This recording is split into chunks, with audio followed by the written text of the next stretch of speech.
വയനാട്ടിലെ മഹാദുരന്തത്തിൽ നിന്നും രക്ഷപ്പെട്ട് ക്യാമ്പുകളിൽ കഴിയുന്നവർക്കായി സംസ്ഥാനത്തിന്റെ വിവിധ ഭാഗങ്ങളിൽ നിന്നാണ് സഹായം എത്തുന്നത്. വിഭവശേഖരണം തൽക്കാലം നിർത്തിവെക്കണം എന്ന നിർദ്ദേശത്തിന് പിന്നാലെ സുമനസ്സുകൾ ഒറ്റപ്പെട്ടുപോയ ആദിവാസി ഊരുകളിലേക്ക് അവശ്യ സാധനങ്ങൾ എത്തിക്കുകയാണ്. അലക്സറ മുഹമ്മദ് തയ്യാറാക്കിയ റിപ്പോർട്ടിലേക്ക്. സമാനതകളില്ലാത്ത ദുരന്തത്തിൽ തകർന്ന മുണ്ടക്കയിലെയും ചൂരൽമലയിലെയും ജനങ്ങൾക്ക് വേണ്ടി, ദുരിതാശ്വാസ ക്യാമ്പുകളിൽ കഴിയുന്ന ജനങ്ങൾക്ക് വേണ്ടി കയ്യും മെയ്യും മറന്നുള്ള സഹായമാണ് മലയാളികൾ വിവിധ ഇടങ്ങളിൽ നിന്ന്, അതായത് കേരളത്തിൻ്റെ പല ഇടങ്ങളിൽ നിന്ന് ചെയ്യുന്നത്. അത്തരത്തിൽ വലിയ തോതിൽ സന്നദ്ധ പ്രവർത്തകർ, വിവിധ സംഘടനകൾ, ജനങ്ങൾ, ഒപ്പം നാട്ടുകാരൊക്കെ വലിയ സഹായം അവർക്ക് എത്തിക്കുന്നുണ്ട്. അതിനുള്ള ശ്രമം കാര്യക്ഷമമായി നടപ്പിലാക്കുന്നുണ്ട്. അതുമാത്രമല്ല, വയനാട് ചുരത്തിൽ നിന്നാൽ പോകുന്ന വണ്ടികളുടെ എണ്ണം അറിയാം, അവർക്ക് സഹായം എത്തിക്കുന്നതിനായി പോകുന്ന വണ്ടികളുടെ എണ്ണം അറിയാം. ദുരിതാശ്വാസ ക്യാമ്പുകൾ കൃത്യമായി സർക്കാർ സംവിധാനങ്ങളുടെ മാനദണ്ഡങ്ങളുടെ അടിസ്ഥാനത്തിലാണ് മുന്നോട്ട് പോകുന്നത് എന്നുള്ളതാണ് ഏറ്റവും പ്രധാനപ്പെട്ട കാര്യം.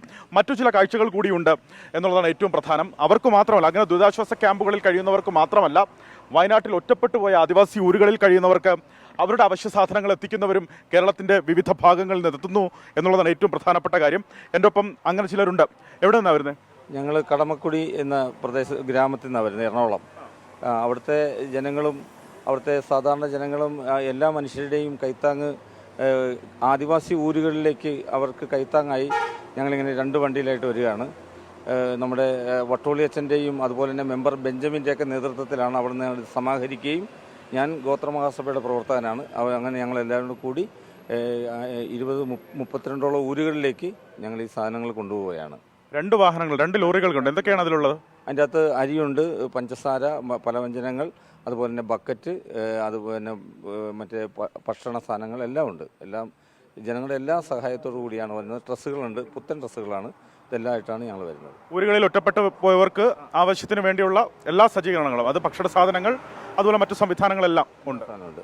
ഊരുകളിൽ ഇപ്പം നേരത്തെ പറഞ്ഞ ചുരൽമല അടക്കം ഉള്ള പ്രദേശങ്ങളിലെ ദുഃഖം ഞങ്ങൾ മനസ്സിലാക്കുന്നുണ്ട്. എങ്കിലും ഒറ്റപ്പെട്ടു പോയിരിക്കുന്ന ഊരുകളിലും ബുദ്ധിമുട്ട് അനുഭവിക്കുന്നവർക്ക് നേരിട്ട് അവരുടെ ഊരുകളിൽ എത്തിച്ചു കൊടുക്കുക എന്നുള്ള ഒരു ദൗത്യമാണ് ഇപ്പോൾ ഞങ്ങൾ ചെയ്യുന്നത്. ഈ ചൂരൽമല അതുപോലെ മുണ്ടക്കൈ മേഖലയിലെ റിലീഫ് ക്യാമ്പുകൾ, ഈ ഭാഗത്തേക്ക് റിലീഫ് ക്യാമ്പുകളിൽ വിളിച്ചപ്പോൾ അവിടേക്ക് ആവശ്യത്തിന് സാധനങ്ങൾ എത്തിയിട്ടുണ്ടെന്ന മറുപടിയാണോ ലഭിച്ചത്? തീർച്ചയായിട്ടും അവിടെ അങ്ങോട്ടുള്ള സാധനങ്ങൾ ഇപ്പോൾ നിങ്ങൾ നീ കൊണ്ടുവരേണ്ട എന്നുള്ളൊരു നിർദ്ദേശമാണ് കിട്ടിയിരിക്കുന്നത്. അതുകൊണ്ട് തന്നെ ഞങ്ങൾ ഇങ്ങനെ ഊരുകളിലേക്ക് തന്നെയാണ് എന്ന് ജനങ്ങളോട് പറഞ്ഞുകൊണ്ടാണ് ഞങ്ങൾ സമാഹരിച്ചതും. എത്ര ദിവസത്തെ കളക്ഷൻ ഉണ്ടായിരുന്നു? ഇത് ഞങ്ങൾ 3 ദിവസം കൊണ്ടാണ് ഞങ്ങൾ ഇത്രയും സാമഗ്രികൾ പെട്ടെന്ന് തന്നെ ഉണ്ടാക്കുന്നത്. എറണാകുളത്തെ എല്ലാ നല്ല മനുഷ്യരുടെയും സഹായങ്ങൾ ഇതിൻ്റെ ഭാഗമായിട്ടുണ്ട്. പ്രത്യേകിച്ചും ഈ പറയുന്ന നമ്മുടെ കടമക്കുടിയിലെ അവിടുത്തെ ജനങ്ങളുടെ മുൻകൈയിലാണ് ഇത് സമാഹരിച്ചത്. ഇത് തുടരും എന്നുള്ളതാണോ? തീർച്ചയായിട്ടും ഞങ്ങൾ ഇപ്പോൾ അറിയാം, ഇപ്പോഴത്തെ ഈ ദുരന്തം കഴിയുമ്പോഴാണ് ഇനി ജീവിതത്തിൻ്റെ മറ്റൊരു പ്രശ്നങ്ങൾ വരുന്നത്. അതുകൊണ്ട് തന്നെ വളരെ ശ്രദ്ധയോടുകൂടി തന്നെ വയനാട്ടിലെ എല്ലാ മനുഷ്യരെയും കാണും. ഏറ്റവും ബുദ്ധിമുട്ട് അനുഭവിക്കുന്ന ആദിവാസി മേഖലയിൽ ഞങ്ങൾ ശ്രദ്ധിക്കും. വീണ്ടും ഞങ്ങൾ വരും. ഈ ദുരന്തം കണ്ട് ഇരിക്കാൻ സാധിക്കില്ല വീട്ടിൽ എന്നുള്ളത് തന്നെ അല്ലേ? നമ്മൾ ഏതൊരു മനുഷ്യനും നമുക്ക് കാണാൻ പറ്റാത്തൊരു അവസ്ഥയാണ്, നമ്മൾ കണ്ടിട്ടില്ലാത്തത്, ഏറ്റവും നമ്മുടെ നാട് കണ്ടിട്ടില്ലാത്തൊരു അവസ്ഥയാണ്. അപ്പം നമ്മൾ അതിനോടൊപ്പം ചേരേണ്ടവർ തന്നെയല്ലേ.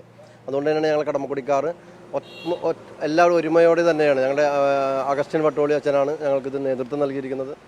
ഞാൻ അവിടുത്തെ വാർഡ് മെമ്പറാണ്. അത് ഞങ്ങളെല്ലാവരും ആ ഊരിലെ, അതിപ്പോൾ ഞങ്ങൾ എത്തിപ്പെടാത്ത ആദിവാസി ഊരുകളിലോട്ടാണ് ഞങ്ങൾ പോകുന്നത്. നേരത്തെ ചോദിച്ചതുപോലെ എല്ലാവിധമായിട്ടുള്ള അവർക്ക് ആവശ്യമുള്ള സംവിധാനങ്ങൾ ഒരുക്കിയിട്ടുണ്ട്. നമ്മൾ അത്യാവശ്യം നമുക്ക് ഇപ്പോൾ ആ ഊരിലുള്ളവർക്ക് പുറത്തേക്കൊന്നും പോകാത്ത സാഹചര്യത്തിൽ അവർക്ക് വേണ്ട എല്ലാ സാധനങ്ങളും, അത് വസ്ത്രങ്ങളായിക്കോട്ടെ, ഭക്ഷണമായിക്കോട്ടെ, അവരുടെ വീടുകൾ ക്ലീൻ ചെയ്യാവുന്ന ഉൾപ്പെടെ എല്ലാ സാധനങ്ങളും ഞങ്ങൾ തയ്യാറായിട്ടാണ് ഞങ്ങൾ പോകുന്നത്. മേപ്പാടിയിലൊക്കെ ദുരിതാശ്വാസ ക്യാമ്പുകൾ പ്രവർത്തിക്കുന്നുണ്ട്. അപ്പം സാധാരണ അവിടേക്കൊക്കെ ഒരുപാട് ഇത്തരത്തിലുള്ള സന്നദ്ധ സംഘടനകളും നാട്ടുകാരും ജനങ്ങളും ഒക്കെ വലിയ രീതിയിൽ കൈമയും മറന്ന് സഹായിക്കുന്നുണ്ട്. അപ്പോൾ അവിടെ ബന്ധപ്പെട്ടിരുന്നോ? അപ്പം നിലവിലിപ്പോൾ മുഖ്യമന്ത്രി ഉൾപ്പെടെ പറഞ്ഞിരിക്കുന്നത് നമ്മളങ്ങാട് ക്യാമ്പുകളിലോട്ടൊക്കെ ഇനി കൊണ്ടുവരണ്ട എന്നാണ്. അതുകൊണ്ട് തന്നെയാണ് നമ്മൾ ഗോത്രവർഗത്തിൻ്റെ ആൾക്കാരായിട്ട് ബന്ധപ്പെട്ടത്. അതുകൊണ്ട് ഊരുകളിലേക്ക് നമുക്ക് എത്തിപ്പെടണം എന്നുള്ള ആഗ്രഹത്തോടെയാണ് ഞങ്ങളിതെല്ലാം ഞങ്ങളുടെ നാടുകളിൽ നിന്നും ഞങ്ങളുടെ പ്രദേശത്തെ നാടുകളിൽ നിന്ന് എല്ലായിടത്തും കൂടിയാണ് നമ്മളിത് ശേഖരിച്ചിരിക്കുന്നത്. 2018-ലും 19-ലും വെട്ടിമുടിയിലും കവളപ്പാറയിലും ഞങ്ങൾ ഇതേ സെയിം കാര്യങ്ങൾ തന്നെ ചെയ്തിരുന്നതാണ്. 2018-ൽ ഞങ്ങൾ ഇതേപോലെ നാട്ടിൽ നിന്ന് പിരിച്ച് അന്ന് ഒരു വണ്ടിയാണ് വന്നത്. 2019-ലും ഞങ്ങൾ ഇതേപോലെ തന്നെ പെട്ടിമുടി ഭാഗത്ത് ഞങ്ങൾ വന്നിട്ടുണ്ട്. കവളപ്പാറയിലും പെട്ടിമുടിയിലും ഞങ്ങൾ ഇതേ പ്രവർത്തനങ്ങൾ തന്നെയാണ് ചെയ്തിരുന്നത്. ഇപ്പോൾ അതിൻ്റെ ഒരു തുടർച്ചയായിട്ടാണ് ഞങ്ങളിപ്പോൾ ഇങ്ങോട്ടേക്കും ചൂരൽമലയിലേക്കും പോയിക്കൊണ്ടിരിക്കുന്നത്.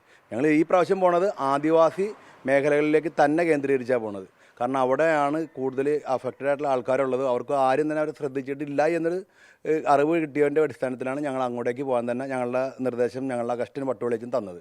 അങ്ങോട്ടേക്കാണ് ഈ ലോഡും കൊണ്ട് പോണത്. വളരെ നന്ദി, വളരെ നന്ദി. അത്തരത്തിൽ അഭിനന്ദനാർഹമായ പ്രവർത്തനമാണ് അവർ ചെയ്യുന്നത്. നേരത്തെ മുഖ്യമന്ത്രി അടക്കം സൂചിപ്പിച്ചതുപോലെ മേപ്പാടി അടക്കമുള്ള ദുരിതാശ്വാസ ക്യാമ്പുകളിൽ അവിടെ കഴിയുന്നവർക്ക് വേണ്ടി, അവിടെ കഷ്ടത അനുഭവിച്ച് കഴിയുന്നവർക്ക് വേണ്ടിയുള്ള പ്രവർത്തനങ്ങൾ അത് നല്ല രീതിയിൽ പുരോഗമിക്കുന്നുണ്ട്.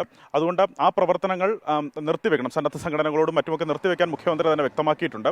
അതിനാൽ ഇവർ മറ്റൊരു മാർഗം സ്വീകരിക്കുന്നു എന്നുള്ളതാണ്. ഒറ്റപ്പെട്ടുപോയ വയനാട്ടിലെ ഊരുകളിൽ ഒറ്റപ്പെട്ടുപോയ ആദിവാസി സമൂഹത്തിലേക്ക് അവരുടെ ഈ കൈത്താങ് എത്തിക്കുകയാണ്. എറണാകുളം കടമക്കുടിയിൽ നിന്നാണ് വയനാടിൻ്റെ ഈ ചുരം കയറുന്നതവർ. ക്യാമറാമാൻ വിപിൻ വേളിക്കും ജിതിനുമൊപ്പം അലക്സ്, റാം മുഹമ്മദ്, 24 വയനാട്.